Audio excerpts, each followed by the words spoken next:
Radio Unesa Informasi Edukasi dan Prestasi. Halo rekan Unesa, jumpa lagi bersama saya Mufti Isror, tentunya dalam program Bincang Unesa Bisa. Kali ini saya kedatangan narasumber yang luar biasa dari Fakultas Bahasa dan Seni, jurusan Seni Rupa, program studi Seni Rupa Murni. Sudah hadir bersama saya Ibu Indah Krisanti Angge. Halo Ibu, Halo, apa kabar Ibu? kabar baik, sehat, Iya, sejahtera. di masa pandemi ini harus tetap bahagia untuk menjaga imunitas tubuh ya Ibu. Iya betul, harus itu nomor Iya, satu harus nomor satu. bahagia. Iya. Perkuliahan juga lancar, Ibu? Perkuliahan lancar, sejauh ini lancar. Alhamdulillah. Oke. Baik, sebelumnya DRA Indah Krisanti Angge MSN menempuh S1 di ISI Yogyakarta, menempuh S2 juga di ISI Yogyakarta dan bergabung di bagian eh, Universitas Negeri Surabaya pada tahun 1991 langsung di FBS di jurusan seni Seni rupa. rupa, Iya, ya. Ibu. Nanti kita akan ngobrol-ngobrol seputar program studi seni rupa murni di Universitas Negeri Surabaya. Bu Krisanti ini menjabat sebagai ketua jurusan seni rupa sekaligus ketua program studi seni rupa murni ya Ya, Ibu. betul. Baik, kita akan ngobrol-ngobrol mengetahui lebih dekat mengenai prodi seni rupa murni. Bu Krisanti, Ya, bisa diceritakan mengenai sejarah dari program studi seni rupa murni yang ada di Universitas Negeri Surabaya ini, Bu? ya. Dulu awalnya jurusan seni rupa itu hanya ada program studi pendidikan seni rupa. Lalu setelah IKIP Surabaya menjadi Universitas Negeri Surabaya, eh, dibukalah program studi D3 Desain Grafis. Nah, lalu dua program studi itu lalu pada tahun 2015 kita membuka lagi program studi seni rupa murni dan program studi desain komunikasi visual. Nah, eh, setelah ada 4 prodi, maka lalu jurusan seni rupa berpisah dengan jurusan desain, yang jurusan desain itu ada desain komunikasi visual dan D3 desain grafisnya yang sekarang menjadi D4 terapan. Iya. Lalu yang jurusan seni rupa dengan program studi pendidikan seni rupa dan seni rupa murni. Karena kebetulan juga tenaga pengajar yang ada di jurusan seni rupa itu banyak yang dari lulusan dari seni rupa murni begitu. Jadi dulu bergabung, sekarang sudah berpisah Berpisah ya. ya. Sekarang berpisah tapi tenaga pengajar kami masih bersatu. Masih bersatu. Terkadang masih bersatu karena terbiasa. Ini satu keluarga ya, satu Iya. keluarga yang dipisah tapi kita masih bergabung antara jurusan seni rupa dan jurusan desain begitu. Gedungnya pun sama ya, Bu? Kalau Atau gedungnya terpisah, gedungnya jadi terpisah? sekarang gedung kami jurusan seni rupa Ya. itu ada di gedung T3. Ya. Di gedung T3 di situ itu khusus untuk jurusan pendidikan seni rupa dan seni rupa murni. Yang desain ada di T14. Ya. Ya. Mulai kapan Ibu dipisah antara T3 dan T14 itu untuk prodinya? Sejak T14 ada. Jadi 2 tahun yang lalu. 2 tahun yang lalu, berarti 2018 ya. 2019 awal lah. 2019 awal. Ya, sekitar Jadi itu. Ya. sebelumnya jadi satu di Iya, T3. di T3. Iya, Sebetulnya sebelumnya kami jadi satu di T3. Ya. Jadi mulai 2019 awal gedung dari T3 itu untuk seni rupa dan yang di T14 desain komunikasi visual itu tadi. Tapi ada beberapa studio yang masih digunakan bersama. Jadi kalau di T14 itu seperti studio fotografi itu kan tidak besar dan belum ada, dan itu ada di T3. Jadi kadang masih gabung ke perkuliahannya. Begitu juga dengan ruang baca itu milik mahasiswa, kami memang kami buat untuk milik mahasiswa jurusan seni rupa dan jurusan desain. Jadi milik bersama. Jadi masih sering datang mereka. Begitupun dosennya kan masih bersama. Iya. Ya. Jadi walaupun sekarang gedungnya sudah terpisah, tapi untuk komunikasi tetap. Iya. Kadang ada yang rapat bersama. Iya. Kadang ada yang bersama jurusan seni rupa dan desain. Ada juga rapat yang sendiri-sendiri jurusannya. Ya. Masih ada rapat bersama, ngumpul begitu. Untuk dosen-dosen yang tenaga pendidik di prodi seni rupa murni itu ada berapa, Bu? Di seni rupa murni ini untuk saat ini ya. Untuk saat ini kita kekurangan dosen dari jumlah ideal yang harus ada sebetulnya. Jadi dari jurusan seni rupa murni saat ini ada 5 dosen, satu barusan pensiun tahun lalu dan ini ada 5, saya yang paling senior kebetulan. Kami berlima itu saya dari INSI Yogyakarta, lalu ada Pak Winarno dari ISI Yogyakarta juga Iya. lukis, Pak Nur Wahid itu dari ISI Yogyakarta patung, lalu Pak siapa namanya? Muklis Arif itu dari ISI Yogyakarta juga keramik, lalu ada Asyisyam. Asyisyam ini yang termuda, itu dari mana? S2-nya ITB Desain. Lalu ada juga si Bayu Tejo, tapi dia sekarang sedang kuliah. Pak Bayu Tejo Iya, Sampurno, ya. iya, sedang kuliah S3. Jadi sementara dia konsentrasi dulu, yeah, Ya. ya, Baik. untuk kuliahnya. Kemudian visi misi dari program studi seni rupa murni ini apa saja, Ya, Ibu? kalau visinya itu program studi yang berstandar nasional, berdaya saring regional, dan kukuh dalam bidang seni rupa murni. Kalau misinya menyelenggarakan pendidikan yang menghasilkan tenaga unggul, berkarakter, dan profesional di bidang seni rupa murni. Lalu menyelenggarakan kegiatan penelitian yang didasari yang berbasis pada eh, pengembangan laboratorium seni rupa murni. Lalu juga yang ketiga itu mengadakan kegiatan pengabdian pada masyarakat yang berbasis pada penelitian tentang kesenirupaan masa kini. Jadi Gitu. untuk mewujudkan visi itu luar biasa ya, Bu. Proses untuk mewujudkan visi misi itu tadi seperti apa Ya, dari prodi jadi seni rupa? seperti kalau yang tadi pengabdian masyarakat Iya. yang berbasis penelitian gitu ya. Jadi sebelum kami mengajarkan ada teknik baru kepada mahasiswa, kita diteliti dulu mengadakan penelitian apakah ini layak untuk kita terapkan kepada mahasiswa. Jadi Iya. sebelumnya kita coba dulu, kita uji cobakan dulu. Kalau toh ini bisa diberikan kepada mahasiswa ya kami berikan. Begitu. Jadi memang melalui uji coba begitu. Kemudian untuk daya tampung, Ibu, dari setiap tahunnya prodi seni rupa murni ini berapa? Eh, Angkatan pertama program studi seni rupa murni itu kan tahun 2015. Itu kami hanya menerima satu kelas 25 orang. Lalu di tahun kedua angkatan 2016 itu ada 2 kelas masing-masing 25 jadi 50 kelas. Berikutnya kita hanya menerima satu saja karena kekurangan tenaga pengajar tadi. Jadi Iya. dan lagi kita memang hanya menerima mahasiswa yang benar-benar punya passion, punya bakat, punya sense of art di seni rupa. Jadi supaya kami kan tujuan kami kan menghasilkan seniman ya. Iya, Jadi betul. antara lain itu jadi kan memang harus ada ketentuan seperti itu. Dari setiap tahun peminat untuk masuk di program studi seni rupa murni ini seperti apa, Bu? Antusiasme dari siswa-siswi SMA terutama. Memang kebanyakan dari SMA. Iya. Yang mendaftar itu kebanyakan dari SMA dan lagi mereka mendaftarnya memang antara pilihan satu dan duanya ya antara pendidikan seni rupa dan seni rupa Seni rupa murni murni. begitu. Jadi Ya. persaingannya juga ketat. Mungkin di Iya, ya. persaingan-persaingan. Jadi Satu banding 2 lah. Kebanyakan sih kalau mungkin mereka juga melihat ya kalau seni rupa murni kan banyak sih sebetulnya di Jawa ini banyak. Jadi ya, kalau di Surabaya yang seni rupa murni itu kan ada di kita, lalu ada di STKW itu ya. juga ada, lalu ada di Unipa kan juga ada itu. Jadi mungkin mereka memilih. Nah, mereka memilih dan ya banyak juga yang masuk ke kita di Universitas Negeri Surabaya. Iya. Di tahun 2020 ini menampung atau menerima mahasiswa berapa, Bu?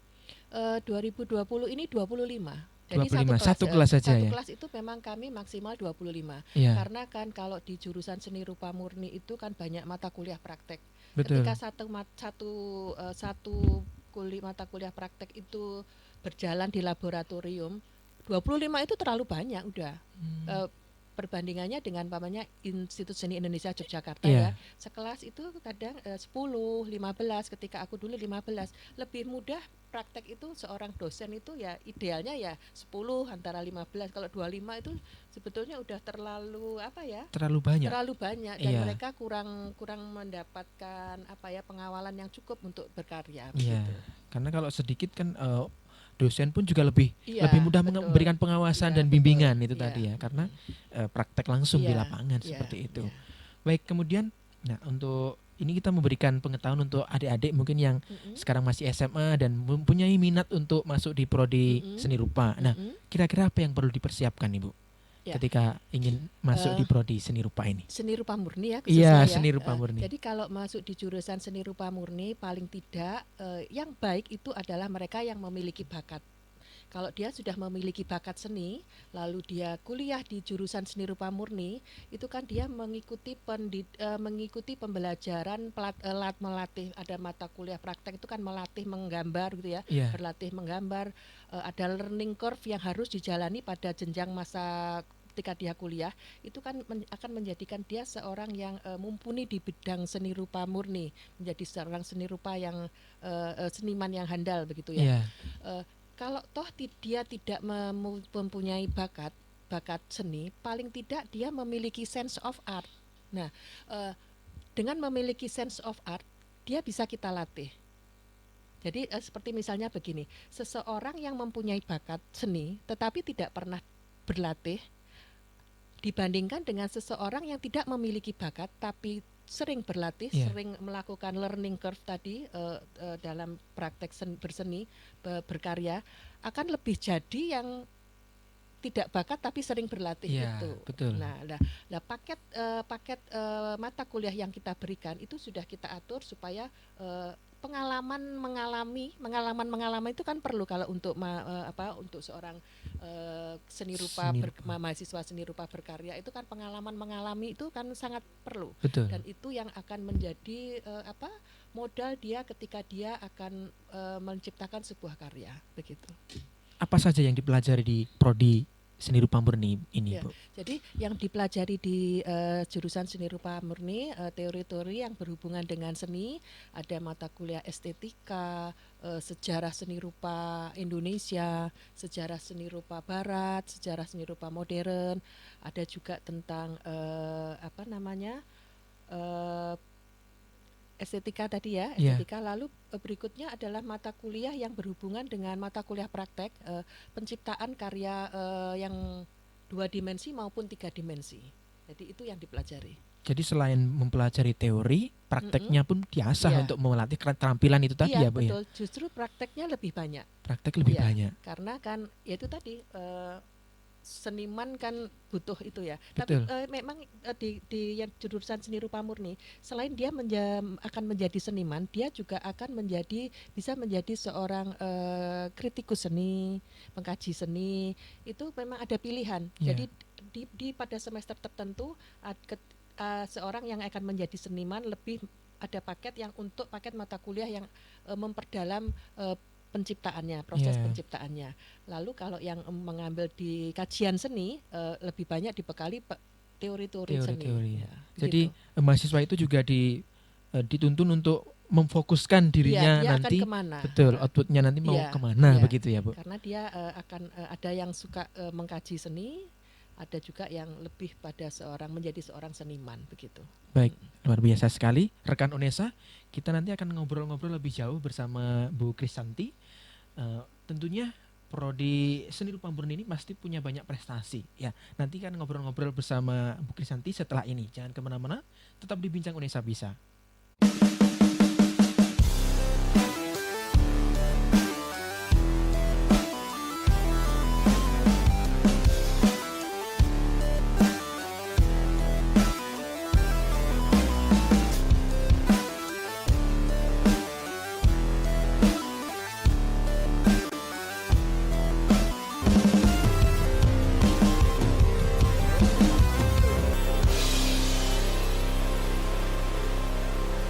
Radio Unesa.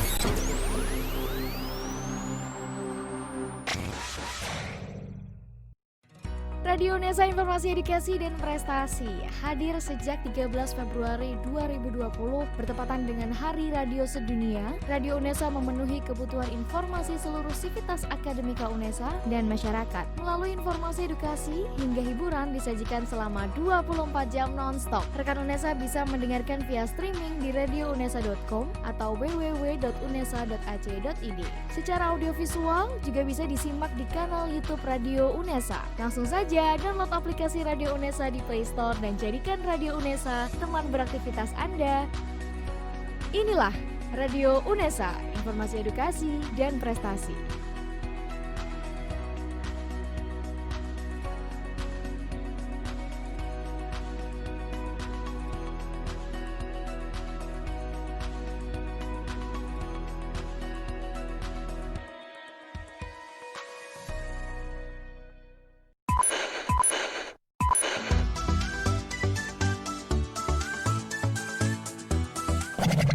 Radio UNESA.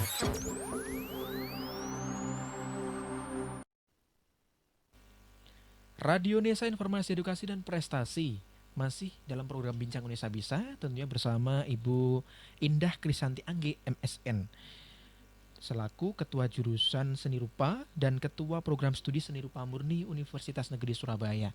Tadi di segmen sebelumnya kita sudah ngobrol-ngobrol seputar seni rupa atau prodi seni rupa ini. Dan ini nanti kita ngobrol-ngobrol lagi seputar prestasi yang sudah diraih mungkin dari dosen maupun mahasiswa yang ada di program studi seni rupa. Ini apa saja, Ibu? Ya, jadi prestasi yang diraih dari jurusan seni rupa ya, dari dosennya memang yang berprestasi ini yang muda yang berprestasi. Belum ada yang tua.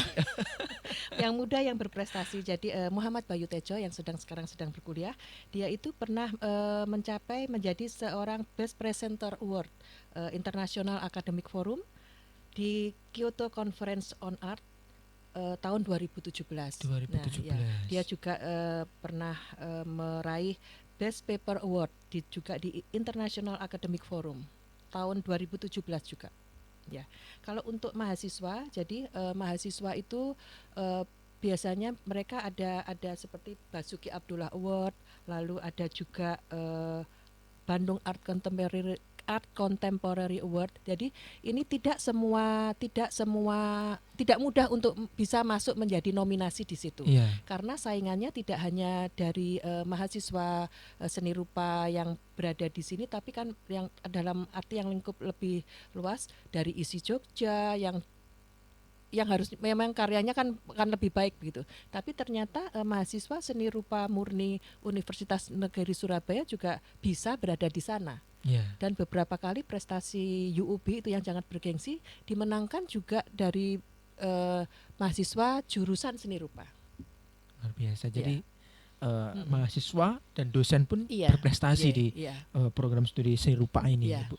Baik, untuk kegiatan lain yang menunjang perkuliahan, Ibu, mungkin karena bisa kita ketahui bahwa seni rupa ini bukan hanya teori tapi juga praktek di lapangan dan juga bisa melahirkan para akademisi yang berprestasi ini. Ada kegiatan lain di prodi seni rupa ini, Bu, selain berkuliah? Ya, jadi ada kegiatan yang kita buat, jurusan seni rupa buat yang namanya klinik seni dan neuroscience.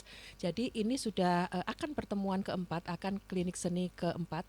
Jadi klinik seni saya di situ berperan sebagai pemilik klinik, dan dokter yang praktek di klinik seni itu Dokter Riu Hasan spesialis bedah saraf. Jadi beliau ini seorang pakar neuroscience dan seorang itu tadi ya, jadi pakar neuroscience yang mempelajari bagaimana otak itu bekerja menghasilkan alam bawah sadar. Jadi kalau kita seniman kan dari perspektif seniman itu alam bawah sadar seperti apa, ini dikupas lewat dari perspektif neuroscience. Nah, ini kan perkembangan ilmu baru yang tidak didapatkan adik-adik mahasiswa seni rupa murni di mana? Di perkuliahan. Betul. Dan ini perlu makanya ini ku buat. Alhamdulillah sekali bahwa Dokter Yu Hasan ini beliaunya sangat mau berperan di sini. Jadi setiap bulan dia menyediakan waktunya sebulan sekali. Yang pertama dulu tentang peran memori dalam penciptaan seni, Iya. mulai di bulan Juli. Lalu yang kedua itu ada memori dan alam bawah sadar seniman yang kedua, lalu yang ketiga memori, emosi dan intuisi dalam seni, dan yang keempat di tanggal 10 Oktober ini nanti jangan lupa diikuti ya, Siap, jangan lupa Ibu. diikuti, itu tentang imaji, citra dan khayalan dalam seni. Nah, itu dari perspektif neuroscience. Tentunya akan berbeda. Dan yang memang kami tujukan untuk adik-adik mahasiswa seni rupa, tapi ternyata antusias ini buka untuk umum. Jadi mahasiswa dari jurusan psikologi yang tertarik pada psikologi seni pun ada yang bergabung dari perguruan tinggi lain di Jakarta, dan teman-teman dosen dari perguruan tinggi lain pun bergabung.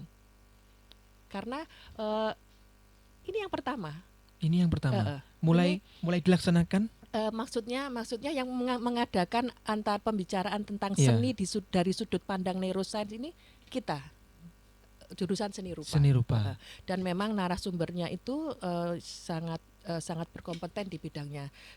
Dia mengajar di beberapa perguruan tinggi di Eropa, 12 di Eropa, dan dia kan beliaunya ada di Kyoto, Tokyo. Ada di Tokyo.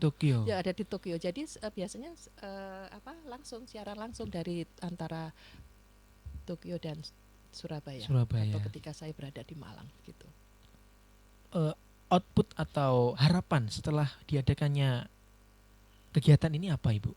Kepada mahasiswa, terutama mahasiswa seni rupa. Ya, jadi mahasiswa seni rupa menjadi tahu apa sih sebenarnya yang mereka lakukan. Kalau mereka sebelumnya kan mereka tidak tahu bahwa apa yang dikerjakan itu ternyata adalah bagian dari otak memori. Kita kan hanya menggambar, berlatih itu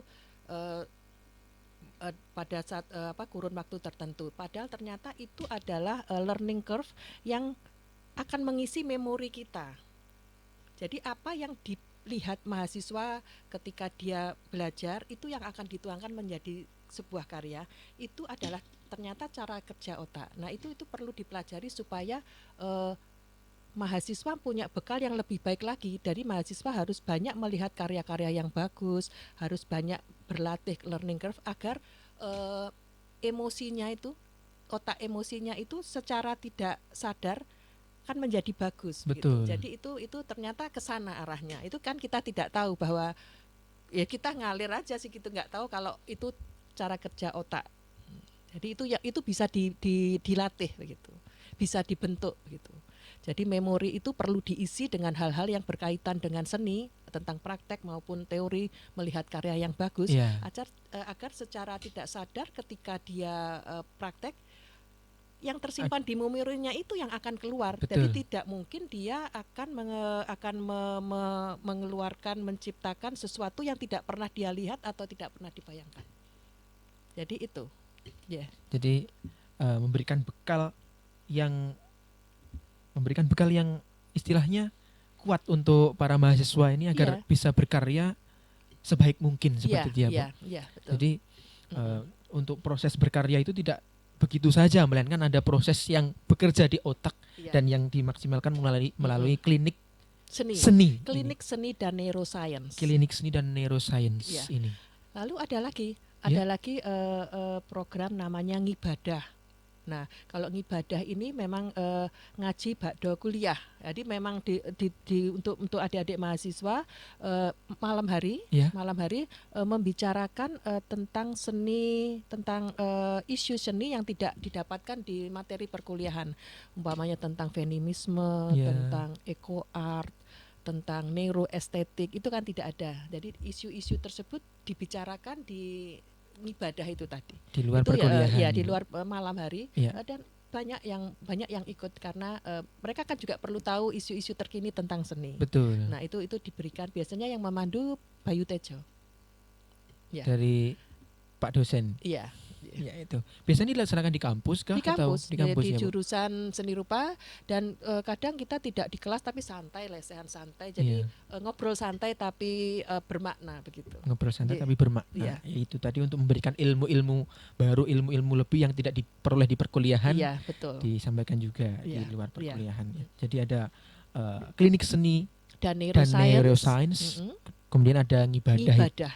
Luar biasa. Jadi rekan Unesa, untuk kalian yang memang mempunyai minat atau istilahnya ingin belajar lebih mengenai seni rupa, terutama seni rupa murni, jangan jangan ragu lagi untuk memilih Universitas Negeri Surabaya untuk tempat kalian menimba ilmu, terutama kalian yang sudah kelas 12 ya, ini yang sudah mau lulus. Nah, silahkan untuk membulatkan tekad melanjutkan kemana, begitu ya.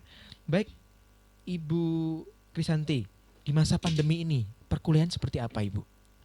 Jadi di masa pandemi ini memang ini kan masa yang kita sebetulnya tidak inginkan tapi harus kita jalani. Betul sekali. Nah, memang secara penyampaian mata kuliah praktek kan tidak bisa ini ya, tidak bisa 100% yang akan bisa tersampaikan kepada mahasiswa. Iya, Jadi di semester yang lalu benar-benar mahasiswa bisa berpraktek tapi capaiannya tidak bisa sebagus ketika kita bertatap muka antara dosen dan mahasiswa. betul. Lalu untuk di semester ini jadi atas permintaan mahasiswa karena mahasiswa itu peralatan tidak punya, kan biasanya dari daerah pedalaman nih, Iya, daerah dari kota Tuban, Lamongan gitu. Mereka tidak ada peralatan studio yang memadai dan mereka memang berkehendak untuk, Bu, kita nggak dapat apa-apa, Bu, kita pengen tetap praktek. iya, Kalau kita nggak praktek, Bu, kita nggak ketemu, kita mendenon aktif gitu. iya. Terus akhirnya bagaimana ini ya? Terus akhirnya setelah mengadakan pembicaraan dengan Ibu Dekan, diperbolehkan mengadakan mata kuliah praktek, tapi memang waktunya tidak sebanyak ketika kuliah waktu normal gitu iya ya. betul. Dan dibagi. Jadi aku membagi jadi satu kelas umpamanya ada 25 mahasiswa, Iya. 24 mahasiswa, aku bagi 2 kelompok. Jadi 12 mahasiswa akan praktek di hari Minggu ini. Dan 12 mahasiswa yang tidak datang ke kampus itu praktek di rumah. Bersama-sama praktek, satu Iya. di kampus, satu di rumah. Yang di kampus dalam pantauanku dan yang di rumah dia bekerja sendiri. Lalu minggu depannya yang di rumah tadi ganti datang. Nah, apa yang kurang ku betulkan. Nah, begitu bergantian. Iya. Ya memang ya enggak, ya itu tadi jadi separuhnya pertemuan yang biasanya selalu datang. Dan mahasiswa senang karena ya semoga dengan ini bisa paling tidak lebih bisa tercapai apa yang kita ajarkan dan mereka benar-benar mendapatkan learning curve yang sesuai dengan standar keberhasilan standar yang harus dicapai, bagaimana mengukir yang bagus, bagaimana melukis yang bagus itu. Jadi walaupun mengadakan perkuliahan praktek di kampus, tapi juga tetap mematuhi protokol kesehatan yang ketat ya, Bu? Iya. Jadi saya juga selalu melihat ke studio-studio, Iya. kepada mahasiswa yang ayo nggak Sidak, boleh berdekatan, ya. nggak boleh berdekatan, tolong karena Iya. kamu anak muda, ini yang tua ini loh yang bisa kena nih. Iya. Anak muda kan lebih kuat ya. Iya, imunnya. Tolong supaya kegiatan ini tidak dihentikan. Iya. Karena aku berjanji bahwa pelaksanaan mata kuliah praktek di kampus sesuai protokol kesehatan. Betul. Ya, jadi aku minta kerjasamanya supaya ini tetap berjalan gitu. Dan mereka karena memang ingin untuk praktek di kampus Betul. ya kadang ya anak muda ya kadang-kadang lama nggak ketemu temannya ya, kadang terus kepingin berdekatan. Iya. Jauh gitu. Jadi ini kayak jadi setengah jadi satpam nih aku. Iya, jadi Nah, itu. walaupun di masa pandemi ini untuk perkuliahan tetap berjalan dengan baik, Iya, intinya teori juga dapat, iya. praktek juga dapat, walaupun tidak semaksimal waktu normal begitu ya, Ibu ya. Tapi akan lebih baik daripada yang semester kemarin. Iya, Sama sekali Iya. tidak ada pertemuan praktek di kampus. Iya, karena semester kemarin kita separuh jalan masih bertatap muka, separuh jalan kita full dan Tahu-tahu iya, hilang. pandemi masih puncak-puncaknya, Iya. Ibu, bulan Maret sampai Iya. itu. Baik.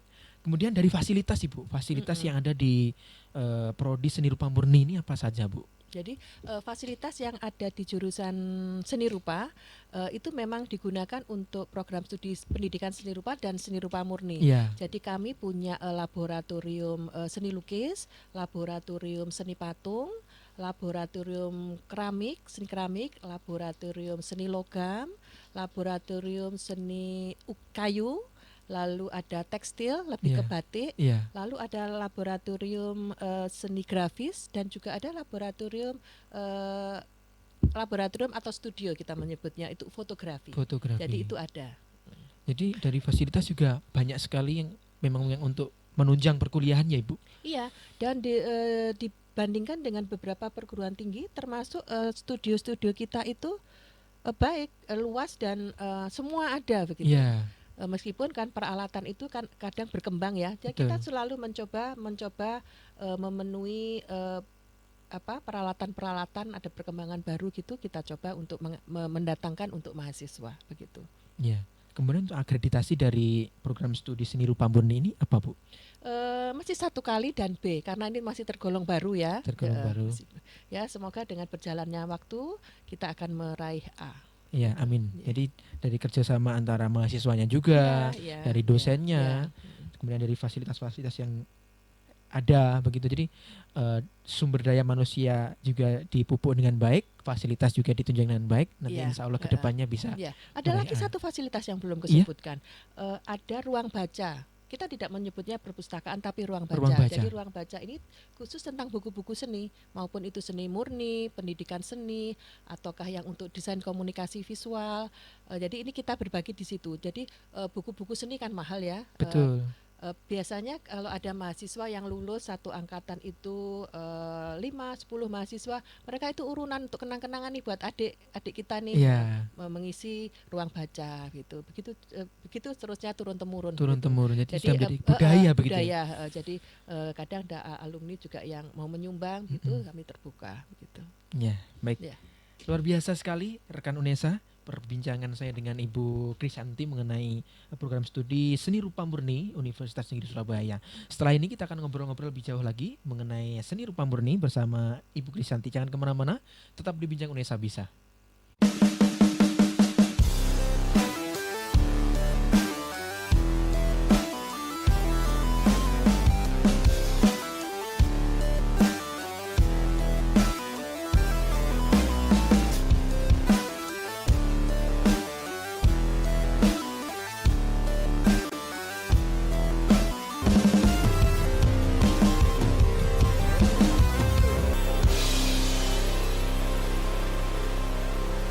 Radio Unesa.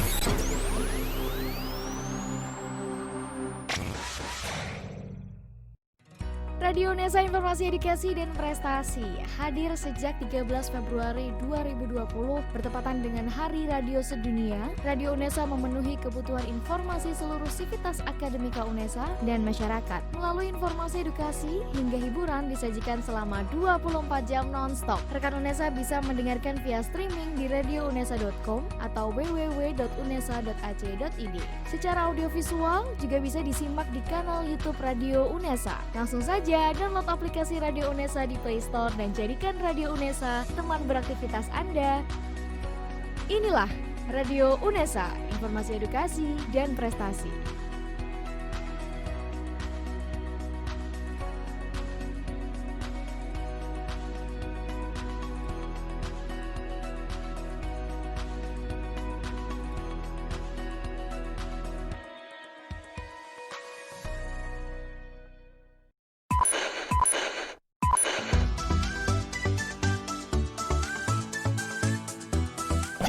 Radio Unesa.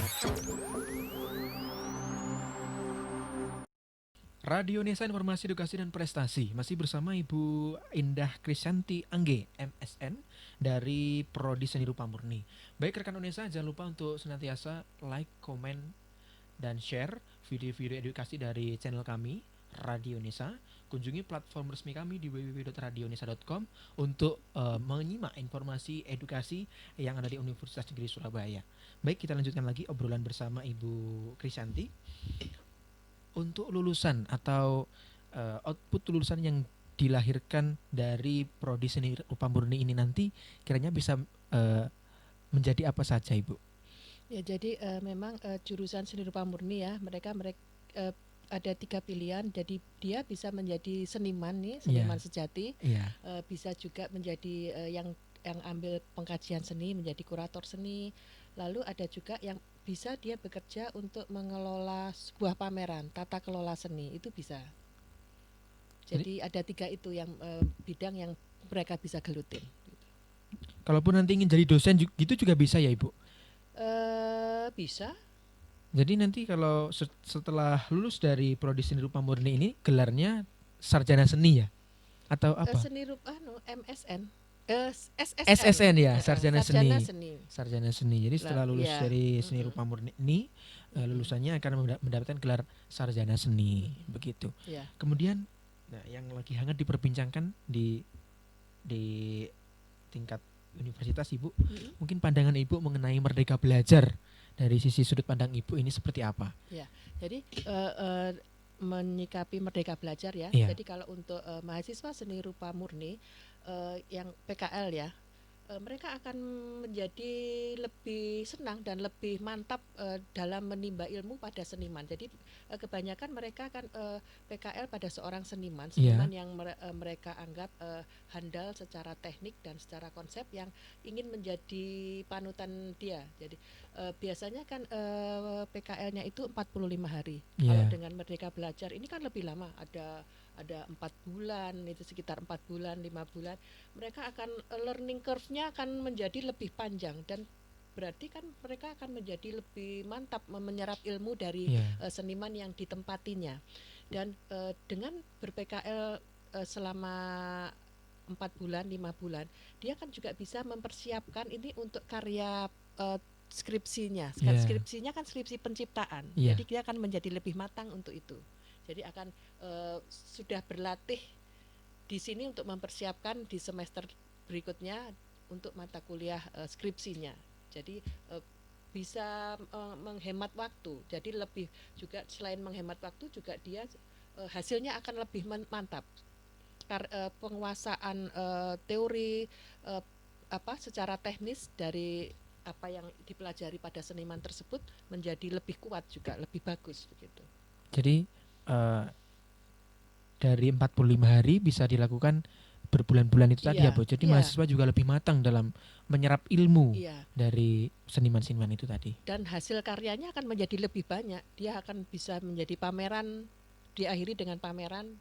Dengan dia berpameran kan, berpameran itu tidak hanya saja melulu bagaimana menampilkan sebuah karya yang Iya, akan betul. dipersiapkan, tapi dia kan juga melatih bagaimana dia eh, mempersiapkan sebuah pameran yang bagus, dari tempatnya, dari layoutnya, itu kan banyak yang harus dipersiapkan dan itu Iya, kan dipelajari juga dari seniman tempat dia ber-PKL. Jadi dia akan menyerap banyak ilmu, tidak saja secara teknis tadi, iya. tapi tentang bagaimana pameran yang baik, bagaimana pembuatan katalog, harus apa aja sih yang ada di katalog sebuah pameran karya seni, itu kan bisa dipelajari di situ juga. Iya, jadi merdeka belajar ini menjadi sesuatu yang baik untuk Ya, eh, seni rupa, yeah, yeah, terutama saat melakukan PKL praktek kerja lapangan itu iya. tadi. Baik, Ibu Krisanti, mungkin ada pesan-pesan untuk mahasiswa maupun calon mahasiswa yang kiranya ingin bergabung bersama di Seni Rupa Murni UNESA ini. Silahkan Ibu. Ya, adik-adik calon mahasiswa yang ingin bergabung di program studi seni rupa murni, ayo bergabunglah dengan kami. Jangan khawatir kalau tidak punya bakat, tapi kalian kan pasti punya sense of art itu. Kita akan membimbing kalian, menyiapkan learning curve untuk kalian yang kalian lakukan dan kalian akan bisa menjadi seniman ataupun pengkaji seni yang handal dan unggul. Untuk adik-adik mahasiswa jurusan seni rupa murni, tetap semangat berkarya meskipun berkarya di masa pandemi ini. Kalian pamerannya secara daring juga, Iya. pamerannya online, tapi itu tidak janganlah membuat surut semangat kalian. Tetap berkarya, tetap semangat, mengisi jurusan seni rupa murni menjadi lebih baik lagi. gitu. Baik, terima kasih Bu Krisyanti atas hadirnya di studio Radio Nesa. Semoga kedepannya Prodi Seni Rupa Murni ini bisa melebarkan sayap dan tentunya menjadi kebanggaan dari Universitas Negeri Surabaya. Terima kasih Bu. Amin. Iya. Ya, sama-sama Baik, Dek. rekan Onesa, demikian obrolan saya bersama Ibu Krisyanti, Kaprodi Seni Rupa Murni Universitas Negeri Surabaya. Mantapkan pilihan kalian untuk bergabung bersama kami menjadi seniman-seniman handal yang dilahirkan dari program studi Seni Rupa Murni. Saya pamit, terima kasih. Radio Nesa Informasi Edukasi dan Prestasi.